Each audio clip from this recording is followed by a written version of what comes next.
You know, the more I look back at my Mega Man X review marathon, the more I realize that there wasn't a proper conclusion to it all in terms of like how I felt about the overall franchise as a whole, about the overall series and all of its games and components, and I figured the best way to do that would be a ranking video. So yeah, we're doing a tier list, ladies and gentlemen. Bravo! Oh, it's such an original concept, am I right? Nah, but joking aside, I actually wanted to do ranking videos for a while, and this is like a good opportunity for me to do something of the sort, to go a little bit more unscripted and truly demonstrate how I feel about the franchise as a whole. Because while I did do all of these reviews, each game individually, it's time to really pit them against each other and see which one is indeed my favorite of the bunch and which one is so abysmal that I'm never going to be touching it ever again. And so this is going to be very fun, and it's going to be a fun way to kind of encapsulate my thoughts on every review marathon that I make regarding certain franchises, and it's going to be a fun little thing in general. Of course, that intro aside, a quick disclaimer before we do begin as well.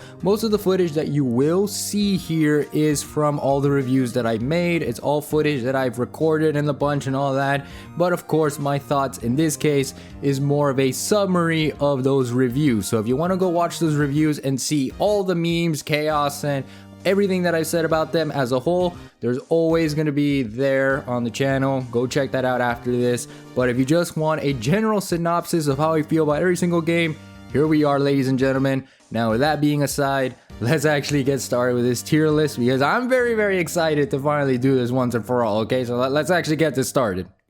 So naturally, like any other tier list video, you would start from the worst and then you would work your way up to like the best of the best. And in my case, we're naturally going to start with the D tier. Personally speaking, no matter how much I've said about the worst of this franchise, they don't necessarily comprise of an F tier here. Plus, you have to consider that there's only 10 games of this, and we're talking about the mainline. We're excluding, the remakes like Maverick Hunter X on the PSP, Command Mission on the, PS2 and GameCube, and of course, Mega Man X Dive, whether online or offline, because to me, they're technically spin-offs. They're just their own thing that honestly don't really comprise of the entirety of the mainline X series. So, that's brushing those aside. In fact, probably post-edit, I'll just put my thoughts of which ones would go on which, tier list. But in all that, we're only going to be focusing on the main games. So naturally, starting off with the D tier list, we're gonna go with Mega Man X7. Naturally, I think everybody agrees, no matter if you play the game or not, we all agree as Mega Man fans, as X fans specifically, that this is the worst game of the entire franchise. Mega Man X7 to me is just complete ass. It is absolute garbage. I do not understand the intentions with what Capcom was trying to do with this. In fact, it is so weird to me that they were trying to do a 3D platformer for Mega Man and they failed when we had the Legends franchise already. There was already Legends 1 and Legends 2, released back on the PS1 and Nintendo 64, and then you had on the PS2 Mega Man X7, and it's like night and day. It's like the notes weren't even exchanged properly, and it was so abysmal. I did not like the level design of Mega Man X7. I did not like the character models. I will like to admit that the voice acting is kind of my favorite because of how cringe it is. You know how like people love the classic Resident Evil games because of their voice acting? It's like that to me with Mega Man X7. But besides that, Axel was very underutilized. He was very shonen protagonist-like, he was fun as a character, but, the fact that he had to unlock X in a Mega Man X game was insanity. The Reploid rescue was completely stupid. It reminded me a lot of the Nightmare phenomenon for Mega Man X6. Everything was just off with Mega Man X7, and I think that's what makes it the worst one. Because they tried something, it failed, it screwed themselves over, and then here we are still waiting for a Mega Man X9 because of the aftermath of X7. Like, that's how bad this one is. So yeah, that one aside, that one was pretty quick, so easily we're gonna move on to the C tier. And the C tier one, I actually have a little bit of mixed reception with this one, personally speaking, but naturally, you know, as unscripted as this already has been, you'll understand what I mean. So C tier in this case for me, we have 3 games. We have Mega Man X6 on the PS1, and then we have the Mega Man Extreme games on the Game Boy Color. Now, the reason why I said previously was I have like a mixed feeling with this one is because, to be quite honest with you, I was teetering between D and C when it came to Mega Man X6, but then the more I realized how much I hate Mega Man X7's level design, lack of a adjustment to the 3D formula, the fact that it wasn't a 3D Mega Man X game, but a Mega Man X game that so happened to be 3D, the more I kind of realized that X6 was just a flawed game. It's not broken in the means that you can't play the game. It's just broken in the sense that you can do so many insane shit in that game that makes it an enjoyable experience. And also because, in sense of my own personal bias, this was my first Mega Man X game before I jumped into X1 and then played everything else, you know, besides that. That's how I kind of was involved with the X franchise. This was the game that made me fall in love with it, ironically enough, now looking back at how broken this game is. But in terms of level design, in terms of music, in terms of, you know, the playable characters, X and Zero, if you choose to unlock Zero and all that, it was still a fun time. Like, if you played X4 and X5, then you're very familiar with X6 in terms of its concept and its execution. It's just that it felt rushed. It felt rushed as a game, and it felt like there wasn't much fine-tuning in terms of the details, let alone the level design. It wasn't abysmal like X7, but it was very chaotic, especially with the nightmare phenomenon, where sometimes, and you have to remind yourself that you had the part system in this game, which I think was very, you know, it was very, very well utilized here. I liked it compared to X5, and then, you know, to kind of jump ahead with the Extreme games and why they're also here in the C tier, I love how Extreme 2 did the part system as well, and kind of, you know, laid the foundation of how X8 would do its part system. But X6 was, it had good components. It's just that, again, it was a very rushed game, and it just had to be a game to finish the PS1 trilogy, so to speak. And, you know, a lot of people just, it's the one game that you would definitely speedrun, and it's the one game that a lot of people have, again, that mixed feeling with, and why I think it just makes sense for it to be here on the C tier. As opposed to the Extreme games, they're here because it just makes sense for them to be in the C tier. Again, they're not bad, but they're not great either, and that's partially because they're not as original compared to the other games. Extreme 1 and Extreme 2 is just a means to get the X1, X2, and X3 in the Game Boy Color. It was their excuse to kind of rehash stages from the SNES trilogy and kind of give something for the Game Boy Color, for the handheld setting, to be like, oh hey, here's a Mega Man game, you know, here, enjoy. And while it was fun, it's not original in that aspect. There's an original storyline, you know, I quite like the storyline from Extreme 1, you know, the whole idea that the souls, not the souls, I think that's in Extreme 2, so, but Extreme 1, the fact that the mother computer was hijacked and all the data was stolen and all that, and they had to go to cyberspace specifically. And then in Extreme 2, there was the DNA souls, you know, the souls of Reploids, they were just stripped away from them, and they were like these husks and all that. It was pretty cool, it was pretty interesting. And I love how in Extreme 2, we had, you know, more of Iris. Well, technically more of Iris, because she was mission control for that game, but we barely had much of an interaction with her compared to X4. But again, it is nice. She is one of my favorite characters of the X franchise, one of my favorites. Absolutely loved her, and I wish she was utilized a lot more. You know, I'm glad that she is with Mega Man X Offline, X Dive Online, but as a whole, Extreme 1 and Extreme 2, they were good. It's a fun time to be had, but clearly it's not as great as the Mega Man Zero franchise that released a year after Extreme 2 with the GBA, you know, from 2001, 2002, and then finished off in 2004, 2005. You know, you compare the Zero games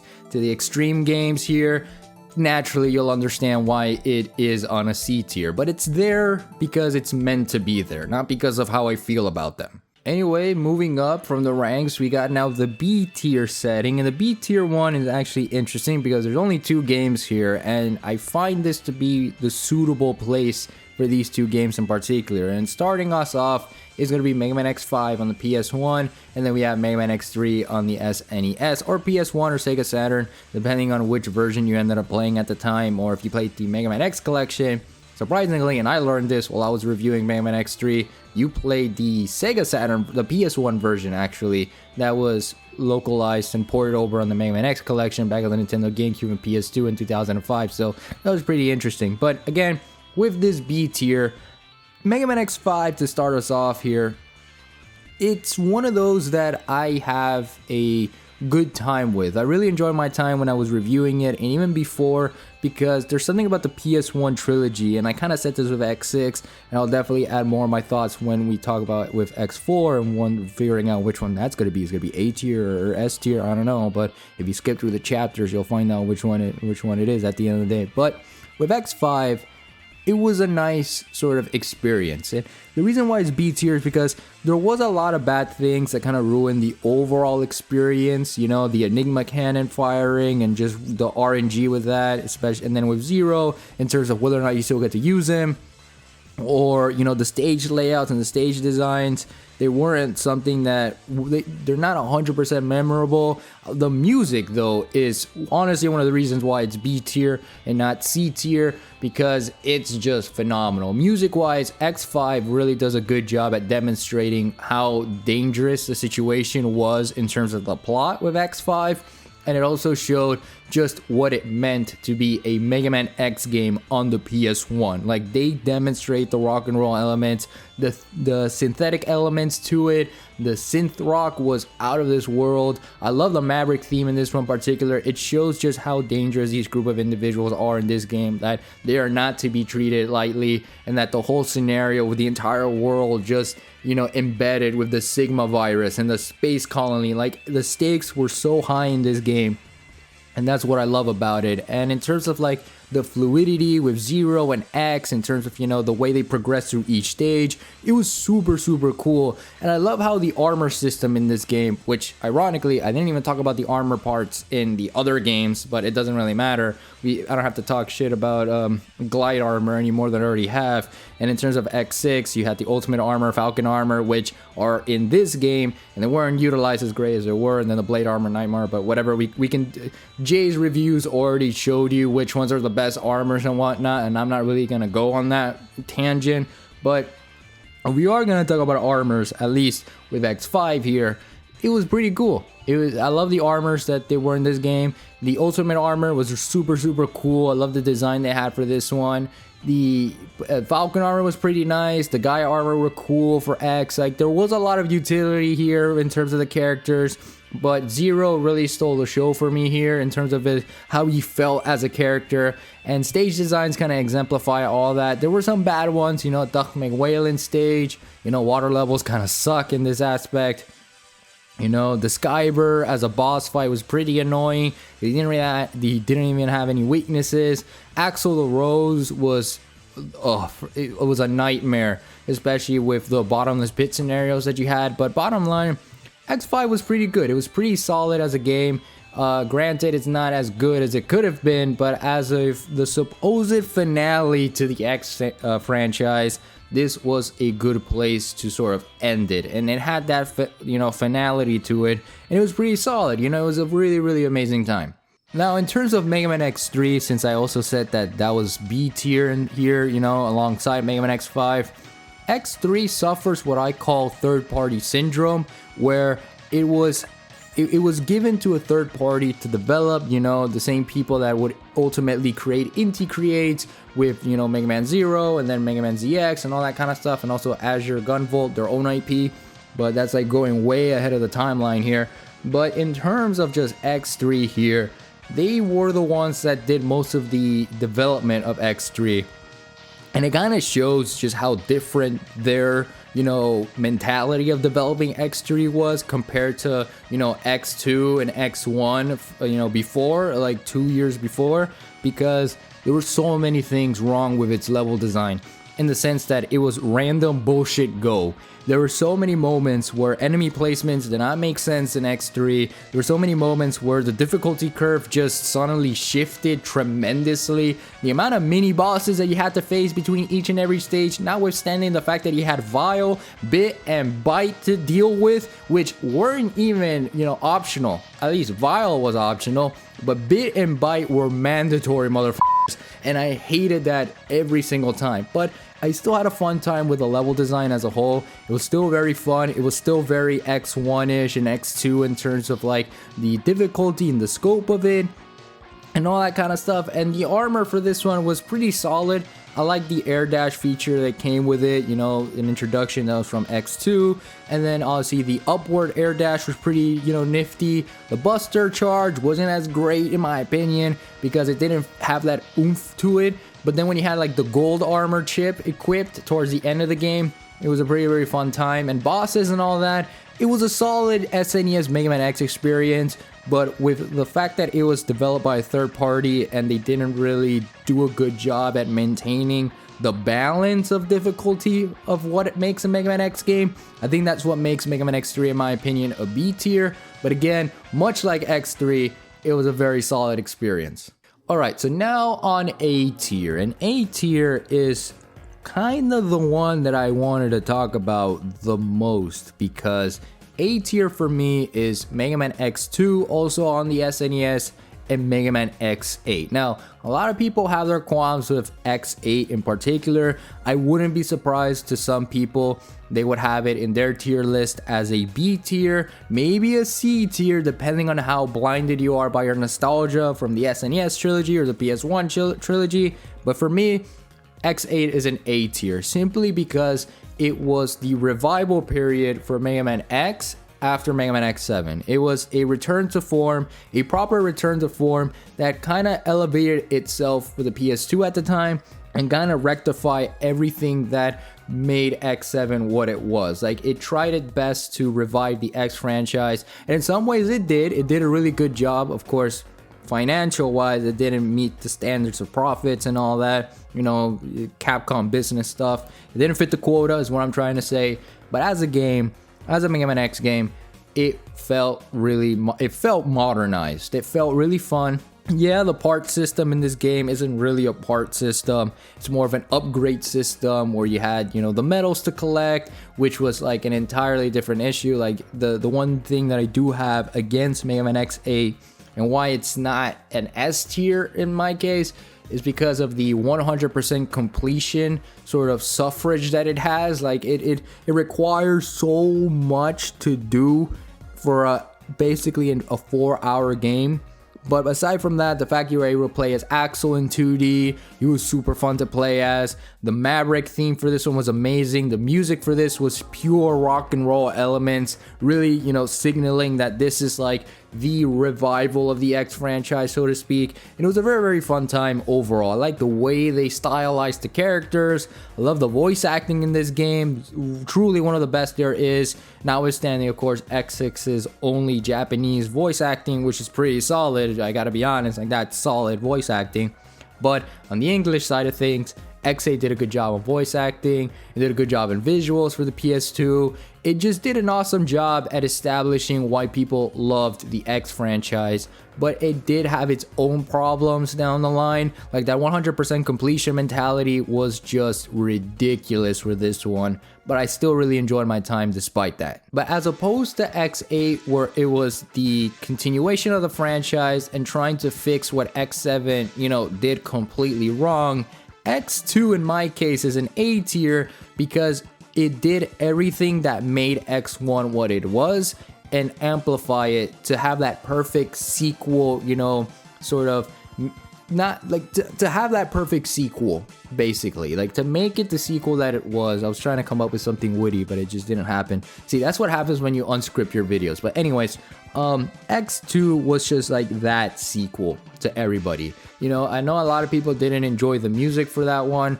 I remember Some Call Me Johnny said that it had like the whiny guitar to it. I think I also made that similar joke because it is true.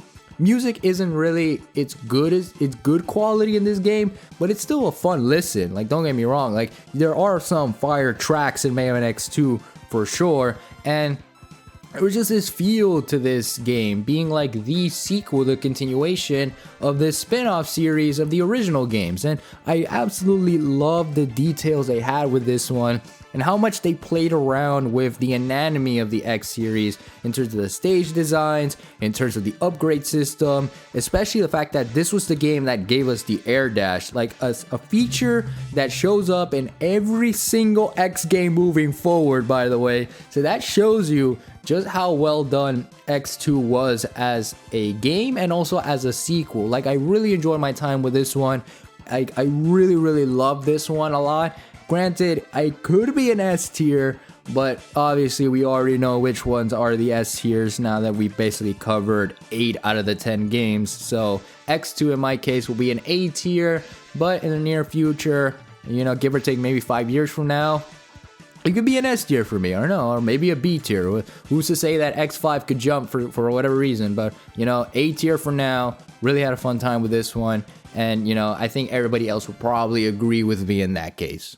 But of course, now we're here, ladies and gentlemen. We're finally in the moment all of you guys have been waiting for, and that is the S tiers. The Mega Man X1 for SNES and Mega Man X4 for the PS1. Now, which one am I gonna talk about first in terms of like the worst to the best? Because remember, while I am chaptering this in terms of the tier list letter, in terms of like which one's the worst and which one's the best, I think we have a pretty good idea of how I feel about each and every game in terms of which one I've talked about first and moving my way up. But here with S tier, first one we gotta talk about is Mega Man X1 on the SNES. That leaves an incredible impression on anybody who plays it, whether back in the day in 1991, I think it was 1993, and for those that are still playing on this to this very day, the Mega Man X Legacy Collection, so you can get basically anywhere since 2018. And Mega Man X1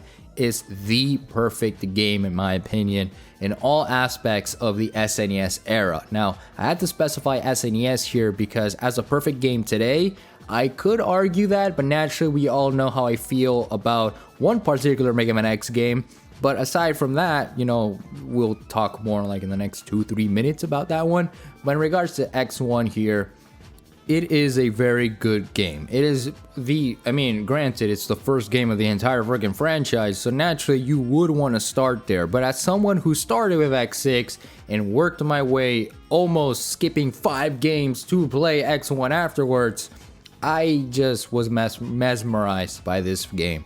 The fact that this was the one that started it all, the fact that this one just honestly makes a lasting impression to this very day. You know, the themes of it, the rock and roll element for the SNES, the Maverick, Sigma as a final boss, Zero when he first showed up. There's just something so amazing and have this first impression last mentality with this game that we see it moving forward. Like, we see it from X2 to X3 to X4 and onwards. Like, this was the game that solidified Mega Man X on the market, like on the gaming market, and this was just truly, it's just peak fiction. Like, this one deserves to be an S rank. It deserves to be ranked as an S because it just has that feel to it. It just has that sensation of it was done right, it was done perfectly well, and they cooked with this one, and we just saw everything else unfold years later.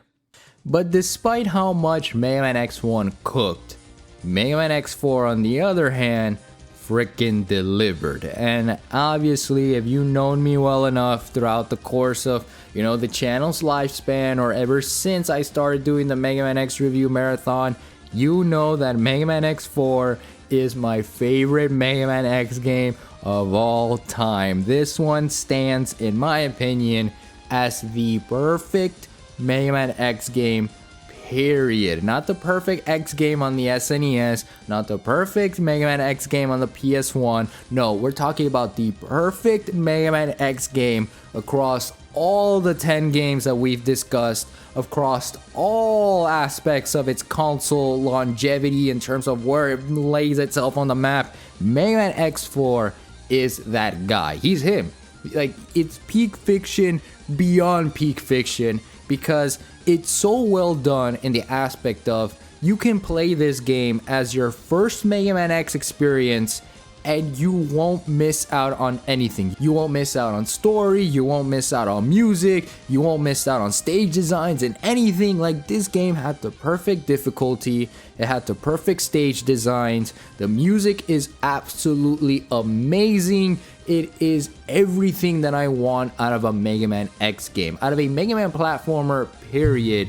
And it shows time and time again. It definitely shows, even now in 2024, how great of a game this was. Like, they could not have replicated this game moving forward, and we see that. To go back to the previous rankings, X5 was the next game of the franchise, and even they couldn't replicate what made X4 shine. X6 was trying its best, but it was rushed in development, and it just shows how well done X4 was.